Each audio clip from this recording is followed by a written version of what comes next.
দুয়ারে সরকার শিবির কর্মসূচি নিয়ে বিরোধীদের কটাক্ষ সবসময় লেগে থাকে। এই প্রকল্প বামেরাও বিভিন্ন সময় বিভিন্নভাবে খোঁচা দিয়েছে রাজ্য সরকারকে। রাজ্যের বিভিন্ন প্রকল্পকে ভাঁওতা বলেও বহুবার ইতিপূর্বে কটাক্ষ করেছিলেন সিপিএম এর নেতারাও। পরে অবশ্য লক্ষ্মীর ভাণ্ডারের মতো প্রকল্প যে মানুষের ভালো কাজে লেগেছে এবং শাসক দলের পক্ষে ইতিবাচক হয়েছে, লোকসভা ভোটের ফলাফলে তাও স্বীকার করতে বাধ্য হয়েছেন বিরোধীরা। এবার সেই বিরোধিতা থেকে সরে এসে পশ্চিম মেদিনীপুরের দাসপুরে দুয়ারে সরকার শিবিরে সিপিএম নেতাদের সহযোগিতা করতে দেখা গেল দিনভর। এই ছবি দেখা গিয়েছে পশ্চিম মেদিনীপুর জেলার দাসপুর ১ নম্বর ব্লকের নন্দনপুর ২ নম্বর গ্রাম পঞ্চায়েতের পার্বতীপুর হাই স্কুলে। এই স্কুলে নবম পর্যায়ের দুয়ারে সরকার শিবিরের আয়োজন করেছে দাসপুর ১ নম্বর ব্লক প্রশাসন।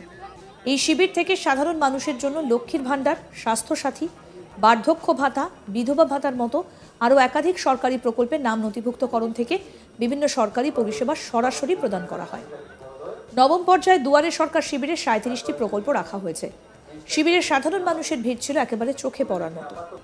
দাসপুরের পার্বতীপুর হাই স্কুলে দুয়ারে সরকার এই শিবিরেই রীতিমতো খাতা কলম হাতে সাধারণ মানুষের জন্য সাহায্য শিবির খুলে বসে থাকতে দেখা গেল সিপিএম এর দাসপুর কলোরা এরিয়ার কমিটির সদস্যদের। কলম হাতে দুয়ারে সরকার শিবিরে সিপিআইএম নেতারা শিবিরে বসেছিলেন দিনভর। সরকারি প্রকল্পের নাম নথিভুক্ত করতে আসা সাধারণ মানুষের ফর্ম ফিল আপ থেকে তাদের সরকারি প্রকল্পের খুঁটিনাটি বুঝিয়ে দিতে দেখা গেল কলোরা এরিয়া কমিটির সদস্য তথা দাসপুরের প্রবীণ সিপিআইএম নেতা গণেশ সামন্তকে। এই প্রসঙ্গে স্থানীয় সিপিআইএম নেতা তথা সিপিএম কলোরা এরিয়ার কমিটির সম্পাদক প্রশান্ত দিন্দা বলছেন, বহু মানুষ নিজেরাই সরকারি কল্যাণমুখী প্রকল্পগুলোর সুবিধা নিতে হাজির হয়েছিলেন। আমরা তাদের সুবিধার জন্য সাহায্য করছি যাতে তারাও এই সুবিধা নিতে পারে, তাই আমাদের পক্ষ থেকে অনেকেই ছিলাম শিবিরে। কি বলছেন সিপিএম নেতা প্রশান্ত দিন্দা, শুনবো। নন্দনপুর ২ গ্রাম পঞ্চায়েতের আজকে দুয়ারে সরকার অনুষ্ঠিত হয়েছিল। তো বহু বঞ্চিত মানুষ, বিশেষ করে গরিব মানুষ, তারা বিধবা ভাতা, বার্ধক্য ভাতা এবং অন্যান্য যেসব সরকারের জনকল্যাণমূলক সামাজিক প্রকল্পগুলি আছে, আমরা সকাল থেকে বসেই আমরা নেতৃত্ব পর্যায়ে আমাদের কর্মীগণ উপস্থিত থেকে মানুষের কাছ থেকে কিভাবে তাদের পাওয়া না যায় আধিকারিকদের সঙ্গে আলোচনা করে আমরা সমস্ত ব্যবস্থা গ্রহণ করবার চেষ্টা করছি। যাদের অসুবিধা আছে তাদের দেখভাল করার চেষ্টা করছি। আজকে দুয়ারে সরকারে আমরা সবাই ছিলাম। দুয়ারে সরকার শিবিরে বাম নেতাকর্মীদের উপস্থিতি এবং শিবির করে সাধারণ মানুষকে সহযোগিতার প্রসঙ্গকে দাসপুর ১ নম্বর ব্লক তৃণমূল কংগ্রেসের সভাপতি সুনীল ভৌমিক স্বাগতই জানিয়েছিলেন। তিনি বলেন, এটাই আমাদের মুখ্যমন্ত্রীর বৈশিষ্ট্য। দলমত নির্বিশেষে সকলেই এখানে অংশগ্রহণ করছেন। সবার কাছে তিনি পৌঁছে গিয়েছেন। তৃণমূল কংগ্রেসের সরকার ক্ষমতায় আছে বলে এখানে শুধু তৃণমূল কংগ্রেসের লোকজন পরিষেবা নেবে তা নয়, এখানে সমস্ত দলের মানুষ পরিষেবা নেওয়ার জন্য আসছেন। এটাই আমাদের মুখ্যমন্ত্রীর অনন্য প্রয়াস। শোনাই কি বলছেন তৃণমূলের ব্লক সভাপতি সুনীল ভৌমিক। মুখ্যমন্ত্রীর স্বপ্নের প্রকল্প দুয়ারে সরকার, এবারে নবম পর্যায়ে দুয়ারে সরকার চলছে।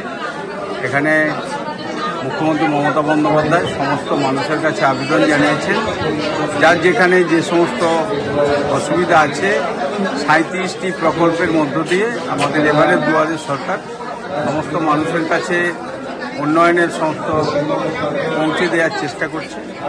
সেক্ষেত্রে স্বতঃস্ফূর্তভাবে মানুষ তাদের দাবি দেওয়া নিয়ে বিভিন্ন ক্যাম্পে উপস্থিত হচ্ছে।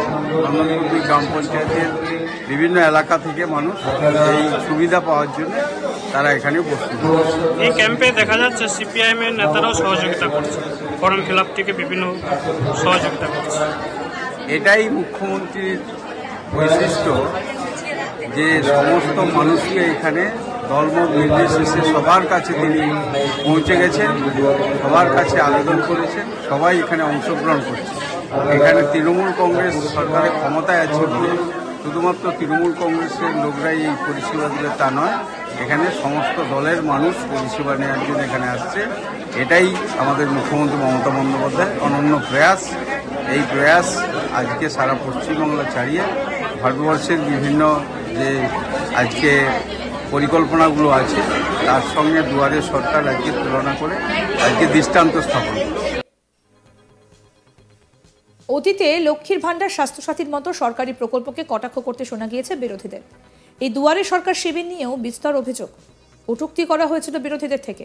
সরকারি সেই দুয়ারে সরকার শিবিরে বামেদের ক্যাম্প করে বসে উপভোক্তাদের সহযোগিতার ছবি ব্যতিক্রমী বলেই মনে করছেন অনেকে। আমাদের প্রতিনিধি শাহজাহান আলী কি প্রতিবেদন তুলে ধরেছেন শোনাব। দুয়ারে সরকার শিবির নিয়ে বিরোধীদের কটাক্ষের শেষ নেই। শুরু থেকে বিভিন্ন সময়ে দেখা গিয়েছে বাম, বিজেপি সকলকেই এই শিবিরের আয়োজন নিয়ে কটাক্ষ করতে, তার ফল কি হবে তা নিয়েও সম্ভাব্য বিভিন্ন রকম বিদ্রুপ করতে দেখা গিয়েছে।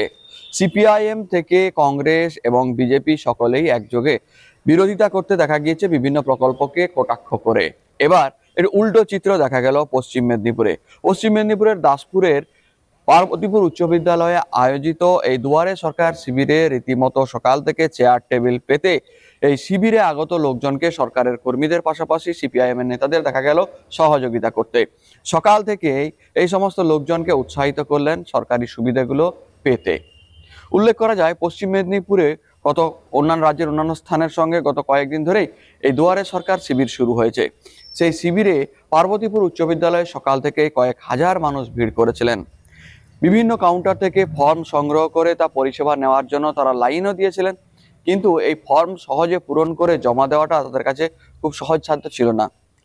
সকলেই যে খুব বেশি শিক্ষিত এমন নয়, ফলে এই ফর্ম পূরণ করে দেওয়ার জন্য অনেকেই ইতিউতি বা তার কাছে হাত পাচ্ছিলেন, আর সেই জায়গাতেই সহযোগিতার হাত বাড়িয়ে দিলেন সিপিআইএম এর নেতারা।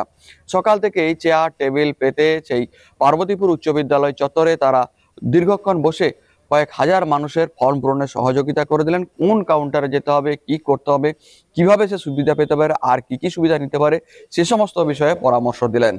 তৃণমূলের নেতারা বিষয়টিকে ইতিবাচক বলেই মনে করছেন। তৃণমূলের দাবি, মমতা বন্দ্যোপাধ্যায় আগেই জানিয়েছিলেন যে এই শিবির বা এই ধরনের আয়োজন মানুষের কল্যাণ করে। সিপিআইএম এর নেতাদের বুঝতে একটু সময় লাগলো, তবে তাদের এই উদ্যোগকে আমরা স্বাগত জানাই।